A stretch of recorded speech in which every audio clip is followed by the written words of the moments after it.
Welcome back, everybody, for another episode of Astral Stew. Emphasis on the astral. Astral. Yep. I once knew a girl named Astral. I know an ass troll.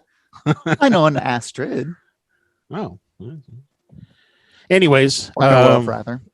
Thank you all for tuning in. Although it's not like you're physically tuning a dial on the radio like you used to. So I don't know what you would call it today. Participating. You can't tune a fork. You can't tune a fish either. So true. Anyways, yeah. So tonight's topic is what, Stefan? Thank you. I get to pick a topic. Yay. So I saw a movie recently. Holy shit. No, really. Yeah. And it completely blew my mind because it was absolutely nothing like what I thought it was going to be. I thought it was just going to be your standard kind of like Candyman, Bloody Mary type horror movie called The Empty Man. It's just recently been released. What's the Empty Man? Is that what The Empty Man. Yeah. Okay. And to be honest with you, I really don't even recommend it. Wasn't even that great of a movie. However, was he not empty? No, kind of. However, he was half. The premise was interesting. It's just not what I was signed up to watch, but it made me think a lot, and it introduced me to a term I had not heard before called the Noosphere. Yeah. And I have been obsessed with this idea of the Noosphere since that film. So to give you a quick background, Josh. Yeah. Educate me. The idea of the Noosphere was developed by a paleontologist named Teilhard de Chardin. He was a mathematician, as well as Vladimir Vernadsky in between the 20s and 30s. Essentially, the quick version is that there are three spheres of Earth. Okay, you've got your biological sphere, right? Yep. That's all living life. And then you've got your geosphere, which is rocks and all of that jazz. Well, he specifically, Chardin and those, they posit that as humans evolved, a third sphere, the Noosphere, developed, which is thought. It is energy made up of thought. And that it is still evolving and will eventually evolve to what he thinks is called the Omega Point, which is a God status. That's a little too far for me. Mm-hmm. But what's interesting is he actually predicted the rise of machines and the rise of the internet as well. Mostly this is Teilhard de Chardin, because his big thing is that he saw machines happening at a pretty quick pace. And he posited that at some point, machines are going to do all the work for the humans, and that we're not going to do anything but think. And that is kind of where it moves to that point where it kind of grows and evolves into that God point, because we'll be so lazy physically that our brains will essentially be all that is of the body. I don't mean on that point. I don't mean we in the United States, for the most part, in other first world countries, which I don't mean to say that there aren't people in the United States that don't fit this position, but a lot of people in the United States have machines or things that can do a lot of things for them, but yet for the most part, I think the masses have not elevated their thinking. Well, and there's a second side to this. He also posited that it could go the opposite way. And like I said he predicted the internet. He predicted that there would be a machine that had so much information in it that we wouldn't even have to think about how something is done. We could simply just watch it, and that we would lose ourselves because the machines are doing everything for us. So all we would be concerned with is entertainment. All right. Now I got it, because I don't want to lose this thought. Johnny L. Tenney, when we had him on Fearscape podcast, talked about the internet being more of a psychic construct, that it being the thought. Is the internet the Noosphere? It's possible, but I think it's a very different idea than what Tenny was talking about, because Chardon was talking about the internet causing us to stop thinking, whereas Tenny was talking about the internet connecting our thoughts together, which kind of fits his first theory that we would be doing nothing but thinking. So it depends on which side of the aisle you're looking at. Are you familiar with the term egregore? Mm-mm. So in magical systems, if enough people believe in a thing, it has its own resonance and charge. We know what that is, but it was called a elemental spirit elemental in the Psychic Dictionary book.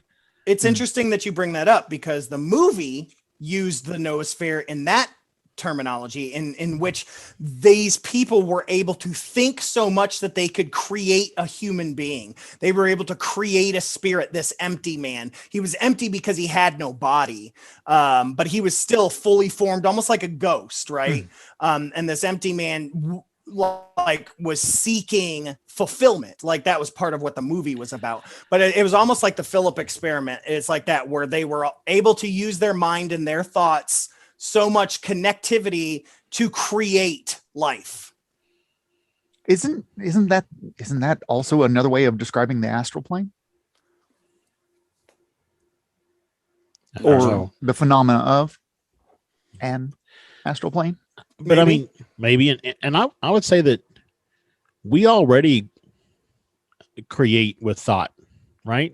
Mm-hmm. Somebody writes a book that didn't exist before. They thought of it, they wrote it on the paper, and then they put it in. So I guess the difference is that's philosophical. This is like out of nothing comes physical something. But that's art to me. Right, but you're still using a pen and paper that already existed. Literally, something from nothing is what the noosphere can evolve to create. That's why it reaches the God point, because we could sit here and I would say book, and a book would be in my hand out of nowhere. It creates. In yogic philosophy, that's not true mastery. Once you up a level, the apple appears before you even had the thought that you desired. Well, then that's the didn't noosphere. Did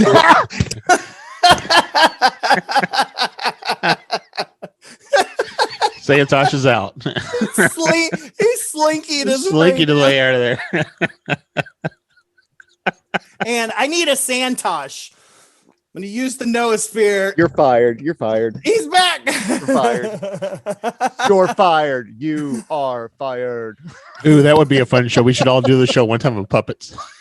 I got him. We already been down that road, Josh. It's called rolling with the foamies, homie. Been there for some reason. It's more common thought than you would think. Yeah, it's interesting. The reason I bring it up, and I don't use the term manifestation or the secret type things like that, because I'm not talking about that. I'm talking about a physical sphere that circulates the earth that is responsible for it. Circulates the earth. Yeah, I mean that's the way that they legit think that there is a third sphere that circulates the earth. Like, well, I mean, so that's. I was talking to somebody the other day, yesterday, I think it was, about Stephen Greer, because coming up by the time we hadn't talked about him recently. By the time this episode airs, or is released, Greer's whole world thing will have already happened. But excuse me, this coming as when we're recording it, this coming Saturday, August 7th, Greer has put a call out for everybody around the world to do a massive CE5 event. And I was talking to the person who, I think it might have been somebody commented on one of our YouTube episodes, but this person was asking if we were interested in it. And I think it's interesting because Greer is using, I think, CE5 to really get hit his ultimate goal, which is to have 1% of the population meditating, in hopes that the energy that's released from that effort will somehow change the direction of the earth. And so I'm going to tie all that back around to the noosphere to say, if that noosphere is indeed, circulating the globe, if you will, with all of these thoughts and things, and if most of that Circling, boys, circling. circling, the globe is filled with a lot of negativity and just blahness, then that will of course have the effect of reversing what Greer is trying to achieve. So it almost sounds like maybe Greer is kind of bought into the possibility or aspect of this existing. But isn't it a trope that rolls around every so many years anyway? Is we can get so many % of the population. Gosh, it seems like I've heard this before. I'm not saying Greer invented it. I'm just But I'm just saying, like, in fact, when learning about the Noosphere, Greer's project popped in my brain quite a bit. As much as, in fact, what Santosh was talking about, the first thing I thought about was big church groups trying to say, hey, if we all just prayed together, hands across America, these things that create a big thought boom. But one of the interesting things is that Tellard sees the Noosphere as part of the cosmic evolution, which I think is really cool. He says, this is what we know today stretches 13.8 billion years. And for him, evolution is a general condition to which all other theories, all systems must bow, and which they must satisfy henceforward if they are to be thinkable and true. Evolution is a light illuminating all facts, a curve that all lines must follow. But he doesn't say that evolution stops with humanity, and quite the contrary. He suggests that there's something greater coming when humanity unites on a global scale, some sort of transcendent evolution, the Noosphere. And so there are modern people that have taken this a little bit further, in which they have renamed the Noospheres as the cosmic, which is the thought sphere, the Noosphere, the green, which is the geosphere, and then the geek, which is the biosphere, because it's moved so much to technology that they've moved it to the geek, the green, and the cosmic. And they see this as the future vision, and they all are intersecting with then the Noosphere as a whole. Well, they say in the Bible, the geek will inherit the earth, right? They do. But I mean, he says that it is the Noosphere that will dominate over the other two spheres eventually. So are these like, I mean, I guess they're not. It's already making, I mean, mental health matters much more now than it ever does. So what's the evolution of that? And I want to, hold on, I want to drop something because you said it earlier and I want to hit on it again. I think, and this might've been Chardin's stuff, right? Like what happens when our collective unconscious becomes God? Right. And I think that's the Omega point here. I think that is that. Right. Because I mean, I already believe in a collective unconscious, and you know, we as improvisers, I've learned to tap into it and play with it. Yep. So, because they, you know, like, why is the Noosphere important? Right? It says we're all hyper connected. We're stressed. We're drowning in a sea of information. The future's always uncertain, and so. Think about artificial intelligence or robots taking over their Earth. It's humanity essentially terminating itself through nuclear war, extreme climate change, all these different doom scenarios. But by contrast, the Noosphere provides direction and hope for the future because it hopes to tackle global challenges if we work together, whether they're social, economical, or ecological, etc.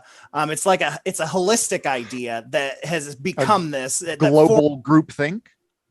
Yeah, essentially, it forces us to think of these global challenges together as tightly interconnected. It's kind of the Noosphere has immense potential. This article says, namely to develop pragmatic versions of divine attributes like omniscience, knowing everything needed to solve our problems, omnipresence, being available anywhere, anytime, omnipotence, being able to provide any product or service in the most efficient way, or omnibenevolence, aiming at the greatest happiness for the greatest number. The Noosphere may thus offer meaning and purpose by guiding and inspiring us towards an amazing planetary transition, right? And we can already see, just mentioning each one of those, I have an earthly version that I can already think of.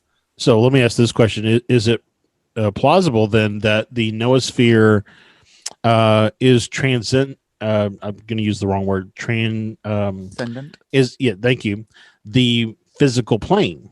Like, is the Noosphere transcending the physical plane? Like, it's what you reach after this physical life in the next life. And so then or the more energy life or the spiritual life or whatever word you want to use.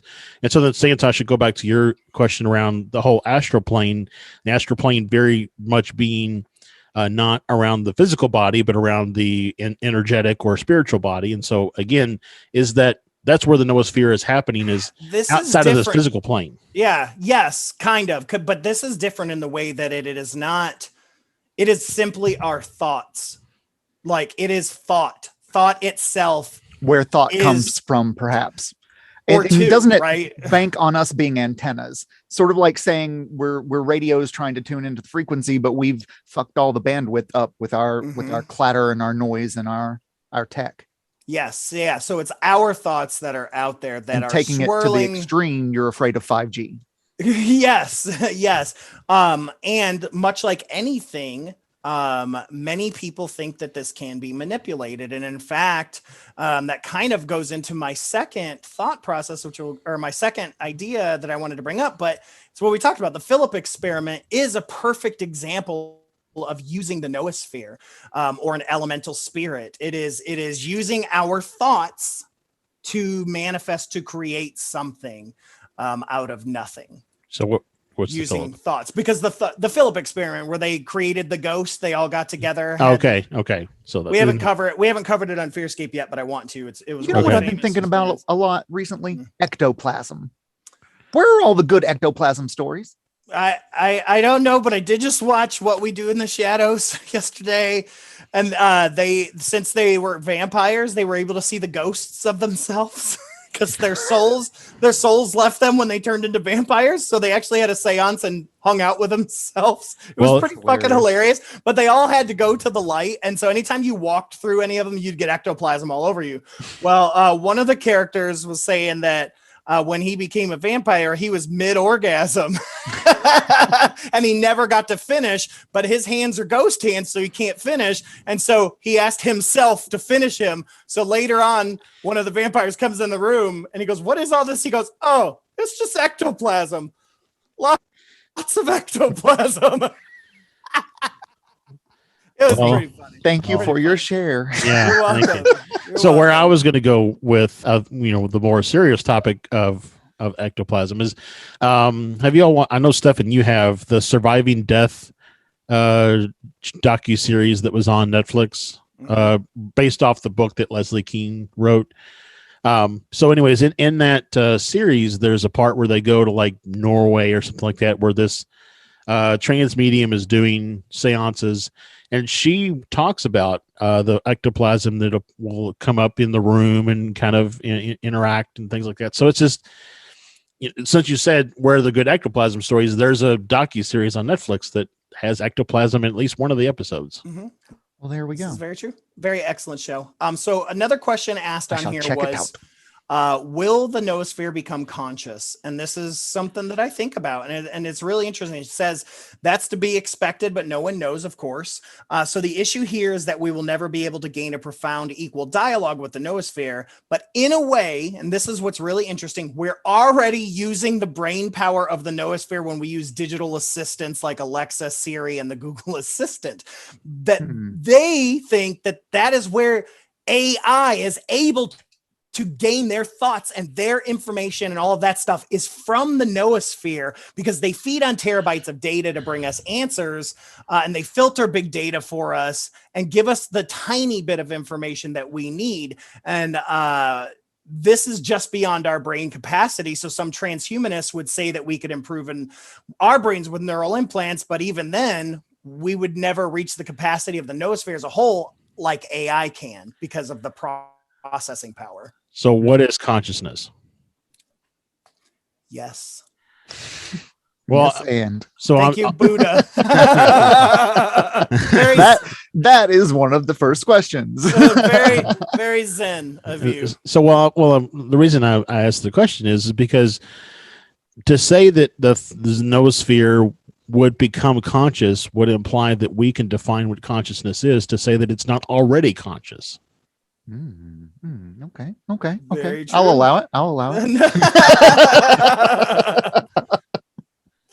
I mean, yeah.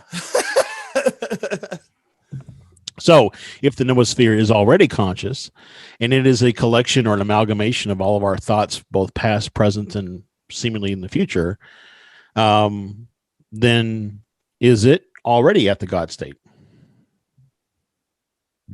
Is it omnipresent? Yeah, we don't know. Maybe that's what has been moving. I mean, we don't know. Like, since we gained consciousness as humans, has it been slowly evolving since then? And has it already reached the God point? And that is the God that people feel and see and have written about. And is it smart enough to, mold itself where a culture needs it to mold itself? Or is it dependent upon the energy that we put out? Is it almost like a symbiosis? We get something from it in the form of thought and ideas and continuing evolution of both mind, body, and spirit. No, it's three, and I said both. And then it gets from us the continuing input of thought and energy and so on and so forth into the noosphere. Do gods feed? Yeah, it's interesting because the thing that I read, that one of the three guys, I think maybe it was Vernadsky, one of the things he really talked about was that us evolving and the noosphere evolving, we're in what he called coevolution. So as we grow, it grows, but as it grows, we grow. And it's just like you said, it's symbiotic. It just goes back and forth. So it's interesting you went there because, good job. I have thoughts from time to time, and then they go up to the noosphere, and the noosphere is like, yep, that's a pretty good one. And then Santosh gets them, and he gets to take credit for them. Yeah. Good night, folks. Good night. That's how it happens. So I do want to move on and get to my second topic. And some of it is kind of similar. I can already find correlation to it. But something I think Santosh and I have talked about, for years we have talked about. It's like those psychic moments or dreams or communicating with a god or a spirit.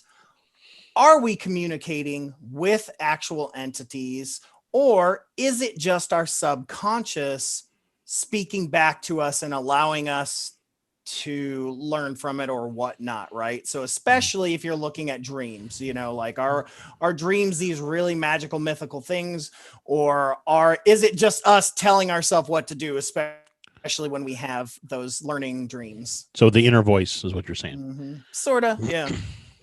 But I mean, I'm speaking mostly of dreams or hearing God's voice or seeing a ghost, or talking to a spirit, it's like things like that. Are those entities really, really there, or are we manifesting them? This is where the noosphere aspect comes in. It's like, are we manifesting them from our subconscious or from the noosphere? They're in what regards? Because your perception of them already means they're there in a way. Yeah. And would you include channeling in that? Yeah.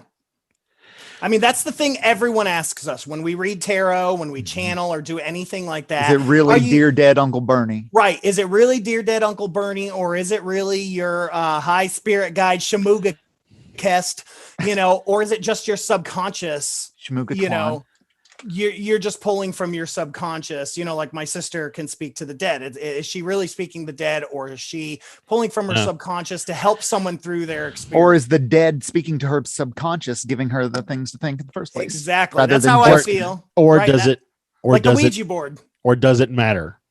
If I give you a sugar ultimately pill, that's where this conversation if I give you a sugar pill matter. And you think that it's a drug and you take it and you immediately feel better and your pain goes away and your body reacts, then what does it matter that it wasn't really a drug? 100%. Yeah, it doesn't matter. But that if we could do that with everything and then have no conversation for our show. No, I'm just saying. I mean, what doesn't matter? I don't care. But in terms of scientifically trying to look at things, want to discuss and debate, like what?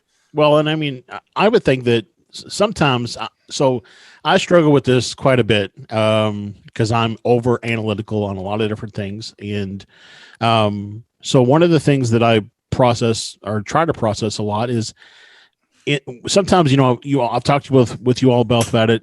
I sometimes feel like I'm getting a channel from something, right? I don't know what it is, but it's passed along information in the past.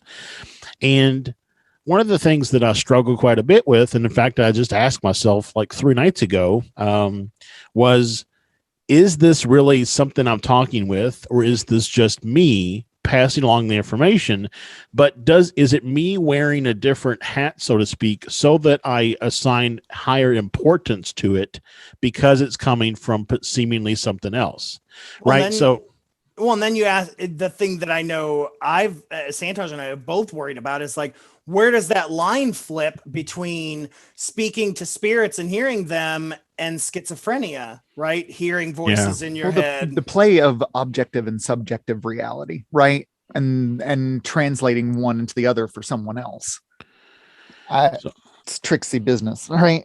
It is. Because it does it. Like, the more and more I get into paranormal and new age and psychic stuff, the more and more I'm like, well, do these folks that hear voices and are schizophrenic and things like that, are they really though? Or is there really some entity that just happens to be darker than the ones that I listen to, being spoken to them, right? So it's like, where does that line, and which side of the line am I on? And in all actuality, if you grew up, if you, when you were younger, had these voices in your head, right? You didn't interpret them, or you had a family that didn't interpret them as specifically like spirits or entities or whatever the case would be.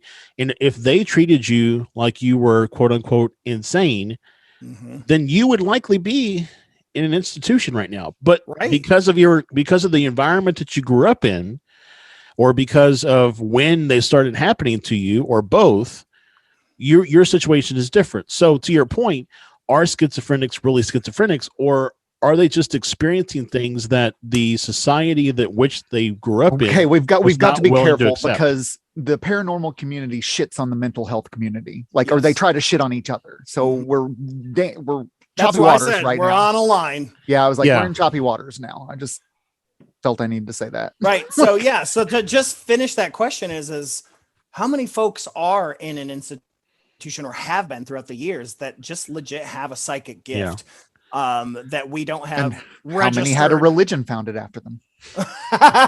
Yes, 100%. I mean, yes, 100%. Josh is going to start the Injured Cold religion. It already is. They just wear scarves and hats all day. Yeah, we give out part of another cult. We give out ice packs on Saturdays. So makes you wonder about Friday. You got to put that in Drid Cold. No. Those little ice packs that go inside water bottles? Waller? Well, I do, but I don't know where that's going. No. Depends if it's Saturday or I not. was poor. I just stuck my Otter Pop inside. Wait, hold on. Kool-Aid smelling ass. How'd you know my old name? Oh, yeah. But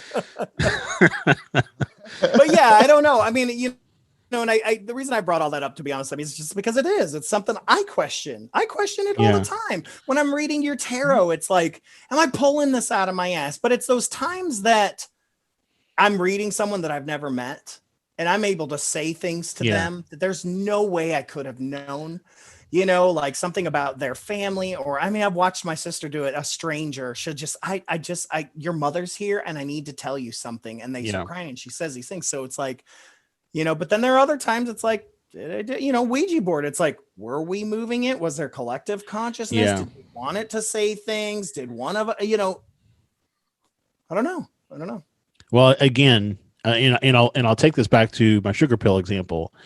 If the outcome means something to you, it affects you in some way. It does something in your life. It causes you to make a decision. It causes you to change something that you're doing. Then I don't think it necessarily matters how it got to you. The important thing is that it got to you.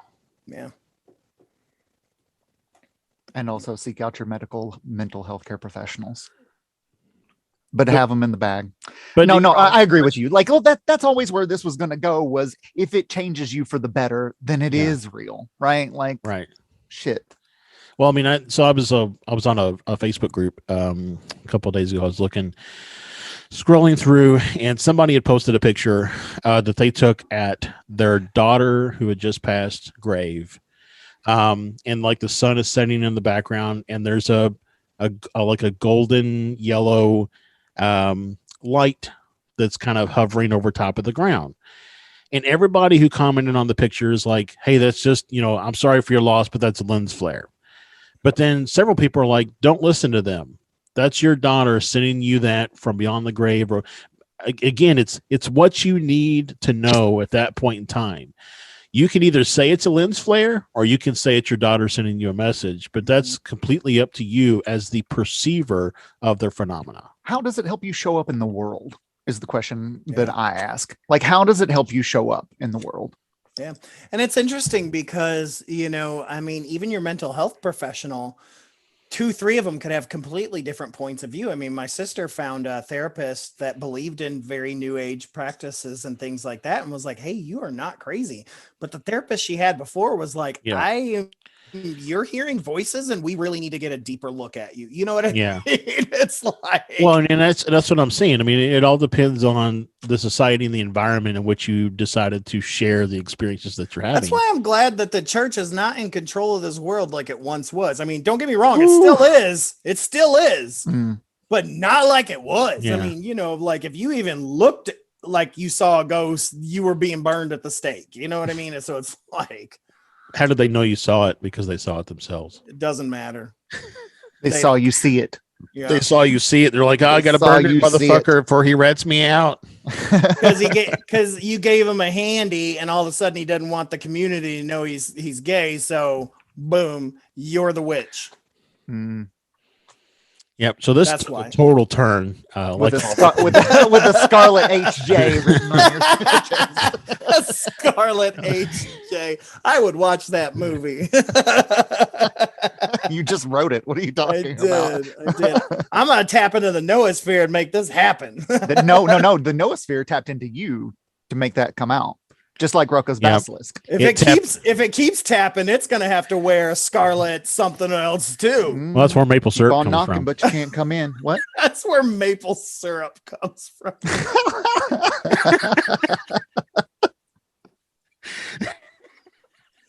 It's ridiculous. Now we officially have hits put out on us in Canada. Oh man, the stew just got overloaded. The stew is savory, not sweet, you bastard. Oh my goodness. Oh man. So anyways, right. Like where do we go from we all here? Just turned off, didn't we? This is not where I intended it to go. But here we are. Here we are. Yeah. I was this close to showing up in curlers tonight just for the visual gag of it. I wish you would have. I know we're about to wrap up, but Josh, I did want to I thought we were done. I wanted to shamelessly promote real quick our Patreon. All you folks out there that do watch this show as well, please check out our Patreon, patreon.com/support or Fearscape Podcast. Patreon.com/FearscapePod. Yep. Fearscapepodcast.com/support. That's 2 ways to get there. We've got a number of different tiers, some behind the scenes stuff, all kinds of cool freebies and neat stuff. But it's just a great way to help us do more, be more, and create from the Noosphere with fervor. Yeah. I mean, what if the Noosphere is like some sort of put that other like database that we can pull from, I mean, that's what they talk about. Like it's a collective conscious. Yeah, the newer folks that are the newer philosophers, that's exactly what they talk about. I mean, that's why they bring up Siri and stuff like that, saying that it's similar. It's a data field. I do that with my multidimensional selves. Don't you all? Mm-hmm. Well, and again, this is like something that has 15 names, right? For the same thing, but different. Yeah. Right. Well, that way you can publish your own paper and you're not stealing somebody else's words. Well, I mean, the main guy that created this theory was a Jesuit priest. I mean, he walked away from Christianity because of it, because of the theory that he had. So this is really interesting. But yeah, thank you guys. We love you guys. All right. So go research all this stuff and see what you think and eat you some pancakes with maple syrup and think of us. Think about the collective conscience. That's right. And just don't forget who and we how are. it's God. I'm Stefan. Yeah, I just want to remind you guys. Good job. He's been Yeah. Stefan. He's And been he's been Stefan. Josh. I've been Josh. He's been See you later. Santosh. And we have been Astral Stew. And Santos still has no going away line. No byline. No.